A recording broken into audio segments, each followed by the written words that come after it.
When I married Tom 3 years ago, I knew my life was about to change in ways I couldn't yet fully grasp. Becoming a stepmother to his son, Jack, wasn't just a new role. It was a responsibility I took seriously.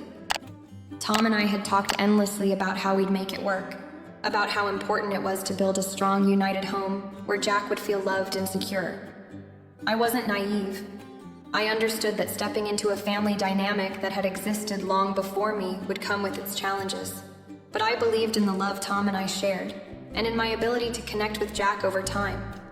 At first, the opportunity to bond with Jack felt limited. When Tom and I got married, Jack was away at college, living his own life as any independent 17-year-old would. He came home for holidays and brief visits, always polite but somewhat reserved. Our interactions felt formal, like he didn't quite know how to navigate this new relationship with me, his dad's new wife.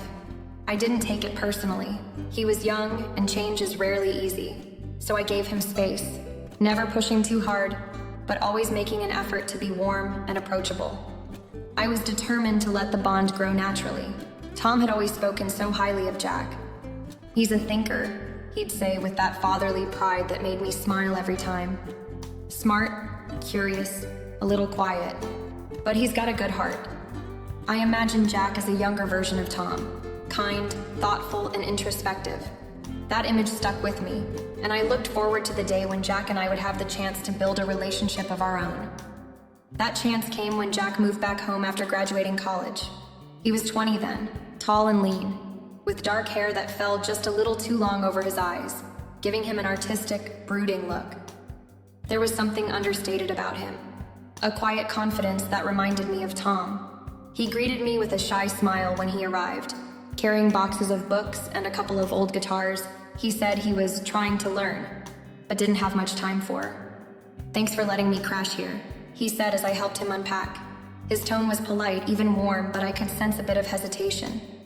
I smiled, brushing it off. "This is your home, Jack," I replied. "You don't need to thank me for that." At first, our days together were easy and pleasant.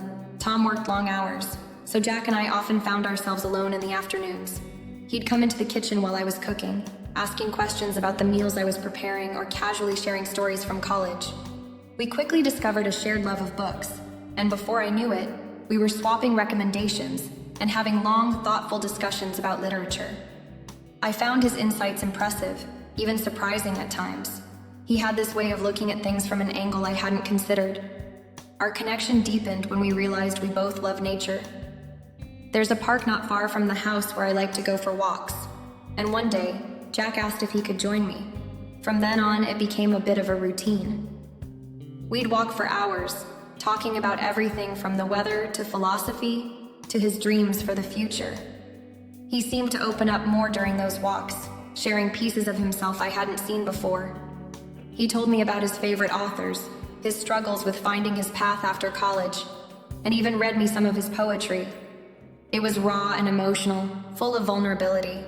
I could see he was still figuring out who he wanted to be, and I wanted to be someone he could trust during that journey. But amidst the growing camaraderie, there were moments that felt off. Subtle things at first. I began noticing how Jack would hold my gaze a little longer than seemed natural during our conversations. His compliments, while kind, sometimes felt overly personal. "You're so easy to talk to," he'd say, or, "You've got such a calming presence, Emily." At the time, I dismissed these as innocent remarks, choosing to believe he was simply trying to bond. I didn't want to read too much into it or create tension where none existed. Then there were the small gestures, thoughtful but increasingly frequent. Jack would leave a book on the coffee table with a note inside, "Thought you'd love this." Or he'd come back from one of his own errands with my favorite brand of tea, casually mentioning that he just happened to see it. Once, he even brought me a bouquet of wildflowers after a morning walk, saying they reminded him of something I'd mentioned about loving simple things. It was sweet, yes, but I couldn't shake the feeling that it was too much, too focused. I told myself I was overthinking, that this was simply a young man trying to navigate an unusual family dynamic. Maybe he just didn't know how to express appreciation without overstepping. I didn't want to make him feel unwelcome or awkward, especially when I was so determined to foster a sense of connection in our blended family. Looking back, I wonder if I should have trusted my instincts more. There were signs even then that something wasn't quite right. But at the time, I was focused on building a family, a real, lasting bond with the son of the man I loved. And for all my good intentions, I didn't see what was beginning to unfold just beneath the surface. Jack moved back home in the middle of summer, bringing with him the energy of someone stepping into a new chapter of life. When he arrived, the house felt instantly different, fuller, livelier. He greeted me warmly that day, hugging me with a casual ease that set a positive tone right away. "Good to be home," he said with a grin, glancing around the living room like he was taking it all in again for the first time. "You've done a nice job with the place, Emily. It looks cozy." I appreciated the compliment, though it caught me off guard. Jack's approval felt important, even if I hadn't been expecting it. "Thanks," I replied, trying to keep it light. "It's still your home too, you know. I'm just adding a few touches here and there." From that moment on, Jack seemed committed to making me feel at ease. He was polite and charming, going out of his way to help me with little things around the house. Whether it was carrying groceries from the car or fixing the squeaky kitchen cabinet I'd been complaining about, he approached these tasks with a kind of eagerness that I hadn't anticipated. At dinners, he was engaging and thoughtful, often steering the conversation toward topics he knew I'd enjoy. He asked about my favorite books, movies, and hobbies, showing genuine interest in my answers. Tom, always the proud father, would beam as Jack and I chatted, clearly thrilled to see us getting along so well. It wasn't long before I started looking forward to those moments. Jack had a way of making me feel interesting, like my opinions mattered in a way that was fresh and surprising. It wasn't something I had ever consciously thought about, but after years of navigating adulthood and its many demands, having someone actively listen and engage felt nice. Still, there were subtle moments that stood out, even early on. I began to notice how Jack's attention would linger on me just a little longer than seemed typical. It was most noticeable at family dinners, when Tom would be distracted with his phone or a second helping of dessert. Jack's eyes would stay fixed on me as I spoke, his gaze steady and thoughtful, as though I were the only person in the room. At first, I chalked it up to his nature. He was an attentive young man, unusually thoughtful for his age, and perhaps that extended to how he interacted with me. But as time went on, I couldn't help but feel a quiet intensity behind those looks, something unspoken that I couldn't quite name. There was one evening in particular that stands out in my memory. Tom had to work late, leaving Jack and me alone for dinner. We decided on something simple, grilled cheese sandwiches and tomato soup. As we ate, Jack steered the conversation toward philosophy, a subject I knew he loved. "Do you think people are capable of truly knowing themselves?" he asked, leaning forward slightly, his hands resting on the edge of the table. It was a big, abstract question, and I couldn't help but smile at the earnestness in his expression. "I think it's a lifelong process," I replied, swirling my spoon in the soup. "We're always evolving, always learning. Maybe the goal isn't to know ourselves completely, but to be open to discovery." Jack nodded, his gaze locked on mine. "That's an interesting way to look at it," he said softly. "I think you're probably right." There was a pause then, a silence that felt heavier than it should have. I shifted in my seat, suddenly aware of how quiet the house was. Jack didn't say anything more, just kept looking at me, as though he was waiting for something. I broke the moment by standing up to clear the table, laughing a little to lighten the mood. "Okay, philosopher, let's save the deep questions for another day. You're on dish duty tonight." He grinned, his mood lifting instantly. "Fair enough," he said, grabbing his plate and following me into the kitchen.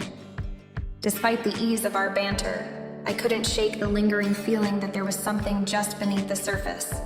Something I couldn't quite put my finger on. Jack was warm and charming, yes, but there was an intensity to him that I hadn't anticipated. At the time, I dismissed it as part of his personality, a youthful earnestness that made him endearing. But as the weeks went on, that feeling would only grow stronger. For now, though, I was content to enjoy the sense of harmony in our home, the beginnings of what I hoped would be a genuine bond between us. Jack's warmth and attention felt like the start of something good, something I believed would bring our family closer together. At first, Jack's gestures seemed harmless, even sweet. It started with little things. He'd bring me my favorite tea in the mornings, or leave thoughtful notes on the kitchen counter. I remember one day in particular, when I found a slip of paper tucked into a book I had been reading. It simply said, "You inspire me." I smiled, assuming it was a kind gesture from Jack, something to brighten my day. It seemed innocent enough at the time, but as the days turned into weeks, these gestures began to escalate in frequency and intensity. One evening, I found a small, neatly wrapped package on my nightstand. Inside was a first edition copy of a book I had mentioned offhand during dinner, a title I hadn't thought about in years. I was touched, but also slightly unsettled. When I asked him about it the next morning, Jack shrugged and said he just wanted to do something nice for me. His smile was genuine, but there was something in the way he lingered, waiting for my reaction, that left me feeling uneasy. Then came the flowers. I woke up one Saturday morning to find a bouquet of white daisies, my favorite, sitting on the porch. There was no note, but I instinctively assumed Tom had left them. When I thanked him later, he gave me a puzzled look. "I didn't get you flowers," he said, laughing. My heart sank a little. I didn't want to jump to conclusions, but I knew it had to be Jack. From that moment on, I couldn't shake the feeling that something wasn't quite right. Jack started finding ways to be around me more often. When I cooked dinner, he'd appear in the kitchen, offering to help chop vegetables or set the table, even though he had never shown much interest in cooking before. After dinner, he'd linger to help with dishes, despite my repeated assurances that I didn't need help. The way he looked at me began to change too. It wasn't obvious at first, just fleeting glances across the room or a slightly longer look than necessary during a conversation. But soon, those glances turned into something I couldn't ignore. One evening, during a family movie night, Jack chose to sit beside me on the couch. I didn't think much of it until I noticed how close he had positioned himself. His knee brushed against mine, and when I shifted to create some space, he moved closer again. There was also the way he spoke to me. His compliments, which had once felt like casual kindness, began to feel overly personal. "You make this house feel alive," he told me one evening as we cleared the dinner table. Another time he said, "You're so easy to talk to. It's like you understand me better than anyone." I tried to respond politely, but each interaction left me with a growing sense of discomfort. I wanted to believe I was imagining things, that I was misinterpreting his actions. After all, Jack had always been kind and respectful, but the lingering touches, the intense stares, and the increasingly personal compliments were hard to ignore. I began to dread the moments when Tom would leave for work, knowing it meant Jack and I would be alone in the house. One night, as I lay awake, replaying the day's interactions in my mind, I couldn't help but wonder if I had done something to encourage Jack's behavior. Had I been too friendly? Too open? The thought made me feel guilty, though I knew deep down I hadn't done anything wrong. Still, I was at a loss for how to address the situation without creating tension in the family. As the weeks went on, the unease grew. I couldn't look at Jack without feeling a strange mix of guilt, frustration, and fear.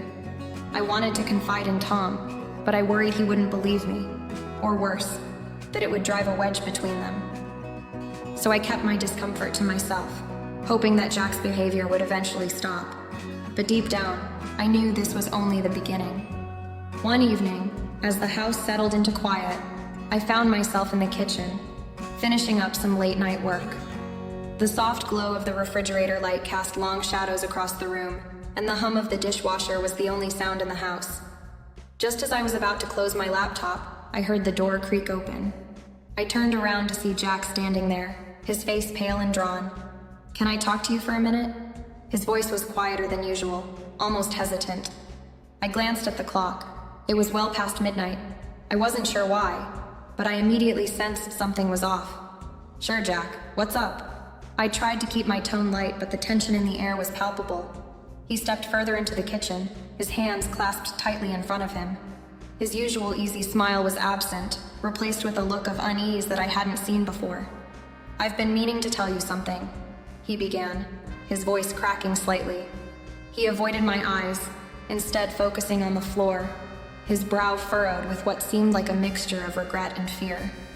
My heart skipped a beat, my mind racing with possibilities. Was something wrong? Did I do something to make him upset? But no, that didn't feel right. This wasn't a typical conversation. I don't know how to say this, Jack continued, his voice shaky now.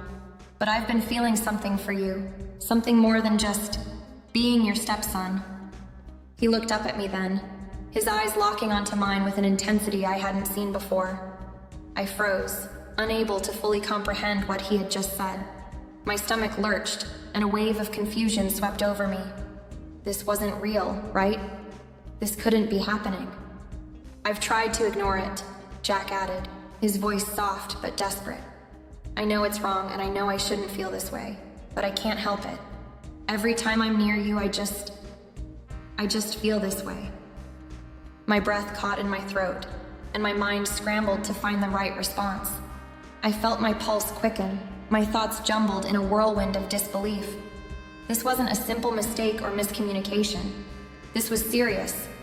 Jack, I said firmly, taking a step back. My voice was steady, though I could feel the tension in every word. You're my stepson. You're like family to me. What you're feeling right now, it's not something that's appropriate. You have to understand that. He didn't move, his eyes pleading with me for some kind of reassurance, some kind of validation. I could see how torn he was, how much he was struggling with these emotions. But the reality of the situation hit me like a ton of bricks. You can't feel this way about me, Jack, I continued, my voice softer but still firm. I'm married to your father. We're family, and this isn't something that can happen. He swallowed hard, nodding slowly, but I could see the hurt in his eyes. He opened his mouth to speak, but no words came out. The silence between us felt suffocating, the air thick with unspoken things. I'm sorry, he whispered, almost inaudible. I didn't mean to make things awkward. I couldn't keep it inside anymore. The weight of his confession hung in the air, and I couldn't help but feel a deep sadness for him. But there was also fear that things had gone too far, that I had to confront this now before it spiraled further. Jack, you need to move past this, I said gently, trying to be as understanding as I could without condoning his actions. You need to focus on your own life, your future. And I need to talk to your dad about this. His face fell, and I could see the shame creeping into his expression. I'm sorry, he repeated, his voice barely above a whisper. I nodded, not knowing what else to say. My heart was heavy, my thoughts chaotic. I couldn't help but wonder if I had missed warning signs along the way, if I had somehow been too blind to see what was happening. As Jack turned and walked out of the kitchen, the weight of what had just occurred settled heavily on my chest. I knew that this moment would change everything. It was no longer just an awkward situation.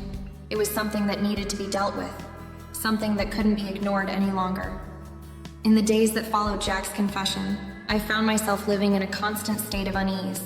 Every time I looked at him, I couldn't help but remember his words, the raw emotion in his eyes as he stood in front of me. He was clearly struggling, and I couldn't help but feel a deep sense of pity for him. But I also knew that I had to distance myself from this. I had to somehow make this right, before it could destroy everything. I kept replaying that moment in the kitchen over and over in my mind. Could I have done something differently? Could I have noticed the signs earlier? Maybe I could have prevented this. But then I reminded myself that this was not my fault. Jack was an adult, capable of making his own choices, and the responsibility for his actions lay with him, not me. Still, the weight of it all felt like a heavy cloud hanging over me. What made this even harder was my relationship with Tom. I couldn't bring myself to tell him right away. I was terrified of how he would react, terrified of how it might shatter the life we had built together. Tom and I had always been strong, supportive, loving, and understanding. I had never imagined that something like this would ever threaten to come between us. And yet, here we were, on the brink of something that could destroy everything. For days, I tried to act like nothing had happened, tried to maintain normalcy. We still had our family dinners, still watched TV together in the living room, still went on walks in the evenings. But each time Jack was there, something in me clenched. I could feel his eyes on me, as though he was waiting for something. I couldn't look at him without feeling a mix of guilt and fear. He was trying in his own way to maintain the connection we'd had before all of this. He'd occasionally leave little notes for me or ask if I needed help with something around the house. But it was different now. The kindness felt suffocating, like an apology wrapped in something more sinister. And the worst part was that Tom had no idea. I couldn't bring myself to tell him. Every time I thought about speaking to him, my throat tightened. I couldn't bear the idea of hurting him, of betraying his trust. But I also knew that keeping this secret was a form of betrayal in itself. I was trapped in a web of my own making, trying to navigate between love for my husband and the overwhelming sense of responsibility I felt for Jack. How could I betray one without destroying the other? One night, as I lay awake in bed, staring at the ceiling, I realized just how much this was eating at me. I hadn't been able to sleep properly since Jack's confession, hadn't been able to think clearly. My mind kept spiraling, imagining all the worst-case scenarios. What if Tom found out from someone else? What if Jack's behavior escalated and I couldn't stop it? What if everything I had worked so hard for, the life, the love, the family, crumbled because of this one moment of weakness? I knew I couldn't keep living like this. The tension between Jack and me was growing, and the strain was beginning to seep into every interaction we had. I could feel the distance between Tom and me growing too. We were no longer in sync the way we used to be. He noticed it, of course. He asked if I was okay, but I brushed him off, pretending everything was fine. But deep down, I knew I was lying. And the more I lied, the more I felt like I was losing myself. I realized that the only way out of this was to confront the truth, no matter how painful it might be. I had to tell Tom. I had to be honest with him, even if it meant everything falling apart. I knew it wouldn't be easy, but it was the only way forward. The longer I waited, the harder it would be to fix things. And so, with a heavy heart, I made the decision that I would speak to Tom. It was time. The weight of the secret had become too much for me to bear any longer. The following day, I woke up to an air of tension that was almost tangible. The house felt colder than usual, the space between Jack and me palpable in its awkwardness. It wasn't that we were openly hostile, but everything between us had changed and neither of us knew how to navigate it. Tom was still at work, and Jack had stayed home, but we barely exchanged more than a few polite words over breakfast. I could feel his gaze on me more than once, but I couldn't bring myself to meet his eyes. It wasn't long before I heard soft footsteps coming down the hallway. I didn't turn around at first, assuming Jack was simply going about his business. But when I heard his voice, it caught me off guard. "Emily, can we talk?" His voice was strained, more fragile than I had ever heard it before. I froze, my hands shaking slightly as I set down my coffee mug. I had known this conversation was coming, but hearing him say it out loud made everything feel so much more real. "Sure, Jack," I said quietly, though my stomach twisted with unease. I didn't want to go down this road again, but I also knew I had no choice. He needed to talk, and I needed to listen. He stepped into the living room, his shoulders slumped as though the weight of the world was pressing down on him. He didn't sit down. Instead, he stood by the window, staring out at the backyard as though searching for something to say. The silence stretched between us, uncomfortable and thick. "Emily," Jack began again, his voice cracking. He ran a hand through his hair in frustration, then turned to face me. His eyes were bloodshot, as if he hadn't slept much the night before. He looked vulnerable, broken even, and for a moment, I almost felt sorry for him. Almost. "I'm sorry," he whispered, his voice barely audible. "I never meant to make things so complicated. I never meant to hurt you." I stood up, trying to remain calm, but the pit in my stomach grew deeper with each word he spoke. "Jack, you don't have to apologize. What happened? It's not your fault. But you need to understand that what you're feeling isn't right. It's not something we can ignore or pretend didn't happen." He shook his head violently, as if trying to push away his own thoughts. "I can't help it, Emily. I've tried, believe me, I've tried. But every time I look at you, every time I hear your voice, I can't stop feeling this way." His hands clenched into fists at his sides, his entire body trembling. It's like this fire inside me and I can't put it out. I just can't. His words hit me like a punch to the gut. I had known that Jack was struggling with his feelings, but hearing him say it so openly, so raw, was more than I could bear. I wanted to comfort him, to tell him everything would be okay, but I couldn't. I had to remain firm. I had to set boundaries. "Jack, listen to me," I said, my voice shaking despite my best efforts to stay composed. "What you're feeling is not healthy. You're holding on to something that can't be. You need to work through this, by yourself, with someone who can help you. But you can't keep acting like this, like everything's okay, because it's not. You have to let this go, you have to." He dropped his head in his hands, his entire body shuddering as if he was on the brink of collapse. I could see how badly this was tearing him apart, but there was nothing more I could do. I wasn't a therapist. I wasn't equipped to fix what was broken inside him. "I don't know how," Jack whispered, his voice hollow. "I don't know how to stop. I don't know how to fix it, Emily." I took a deep breath, trying to steady myself as I reached out, placing a hand gently on his shoulder. "I'm not the one you need to talk to, Jack. You need help from someone who can guide you through this. Someone who knows how to help you heal." He nodded slowly, his tears falling freely now, unchecked. "I'll try," he said, his voice breaking as he looked up at me. "I don't want to ruin everything. I don't want to lose you, but I can't stop feeling this way." I could hear the desperation in his voice, and for a moment I allowed myself to feel sympathy for him. But I knew this wasn't something I could fix. I wasn't the answer. "We'll figure this out," I said softly, my heart aching for him. But I knew that for the sake of everyone involved, it had to end here. As Jack wiped his eyes, I felt a pang of guilt. Was I being too harsh? Was there more I could do? But I knew that I had already done what I could. Now it was time for Jack to take responsibility for his emotions and seek the help he so desperately needed. This was his journey to take, not mine. And as difficult as it was the only way forward. The days following that conversation with Jack were a blur, as though time had lost its meaning. The heaviness in the house grew, thickening the air with unspoken tension. I couldn't escape it, no matter where I went. Whether I was in the kitchen, trying to distract myself with cooking, or in the living room, trying to read a book. It was everywhere. Jack was still home, and his presence felt like an unbearable weight. He tried to act like everything was fine, tried to fill the silence with normal conversations, but I could sense the undercurrent of something more unsettling, something unsaid. I couldn't keep pretending that everything was fine. The guilt I felt, both for Jack and for myself, was eating me alive. I had never wanted to hurt anyone, let alone someone I cared about.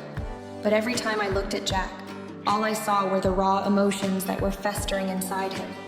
Emotions he had confessed to me in such an agonizing way. I knew he needed help, but I wasn't the one who could give it to him. I wasn't equipped to be the person he needed. And yet, I felt this deep sense of responsibility for him, like I was his only anchor in a storm of his own making. As much as I tried to hold it together for Tom, I couldn't deny the toll this was taking on me. My thoughts were clouded, my energy drained, and the constant fear of what might happen next had become too much to carry. I could feel myself unraveling slowly. The weight of the secret I was carrying, the burden of trying to protect Tom from the truth, was more than I could bear. It wasn't that I didn't want to tell him, I did. I wanted to pour everything out to him, to let him know what had been happening, to get his advice, to feel like we were partners in this, as we had always been.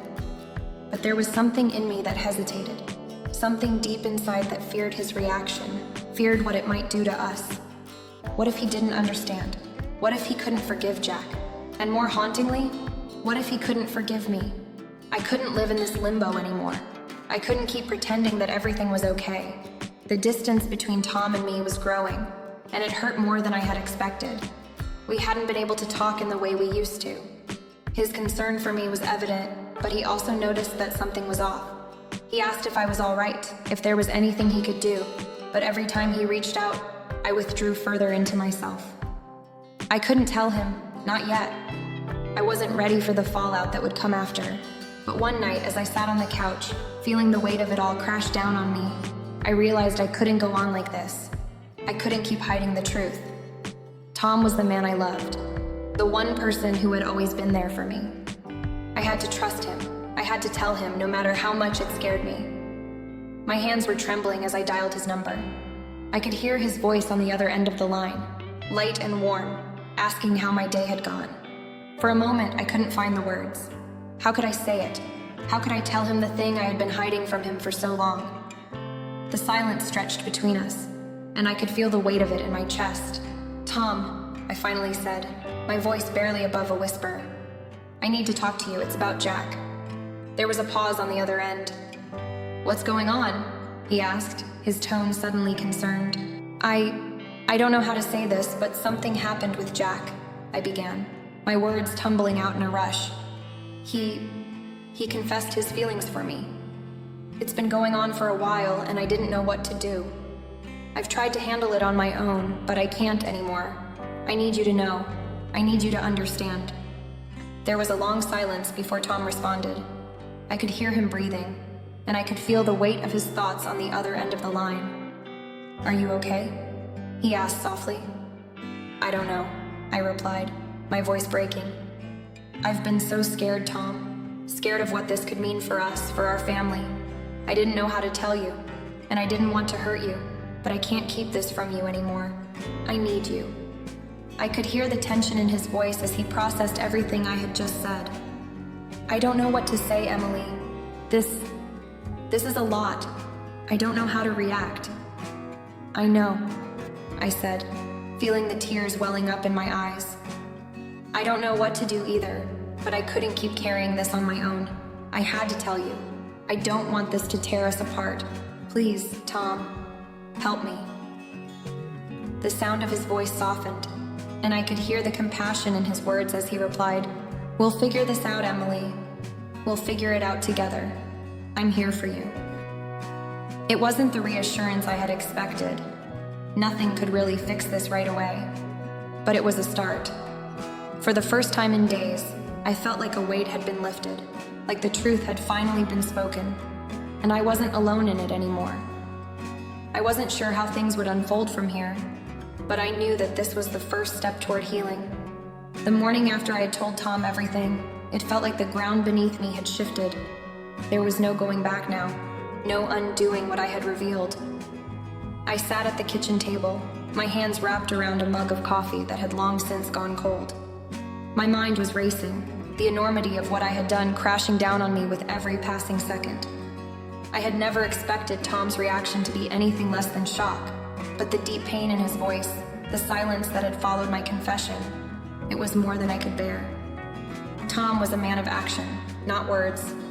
He needed to fix things, to make them right. And in that moment, I realized just how much he loved me, how deeply he cared for our family. He wasn't angry, not in the way I feared he might be, but he was hurt. Hurt that I had kept this secret from him, hurt that I hadn't come to him sooner, and most of all, hurt that Jack had crossed a line that no one should ever cross. There was no easy way to navigate this, no simple fix. Tom had to make a choice, and I knew it wasn't going to be easy for him.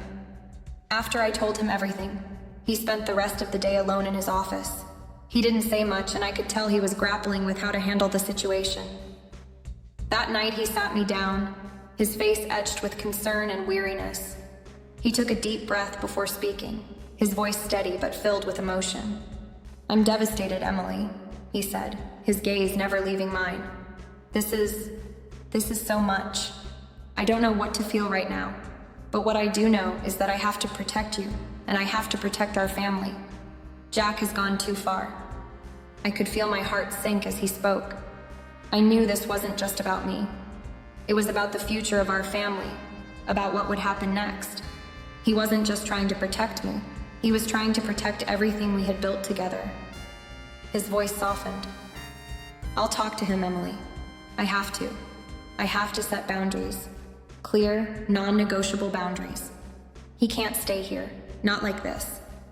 And he needs help. This isn't something we can just ignore. It's too serious." I nodded, tears welling in my eyes. I didn't know how we would get through this, but I knew we had to try. I trusted Tom to make the right decision, even if it was the hardest one he had ever made. The next day, Tom spoke to Jack. I wasn't there for the conversation, but I could tell by Tom's expression when he returned that it had been a difficult one. Jack had taken the news hard, as we both expected he would. I couldn't imagine what it must have been like for Tom, having to confront his own son, the person he loved and raised, and tell him that his actions were not only unacceptable, but had damaged the trust between them. Tom arranged for Jack to move out, to live with a family member for a while. He didn't want to sever all ties with him, but he knew Jack needed to be away from our home, to get some space and reflect on his behavior. It wasn't a decision Tom made lightly, and it broke his heart to see his son in pain. But I knew deep down that it was the only way forward. "I'm doing this because I love you, Emily," Tom said as we sat together that night, his arm wrapped around me.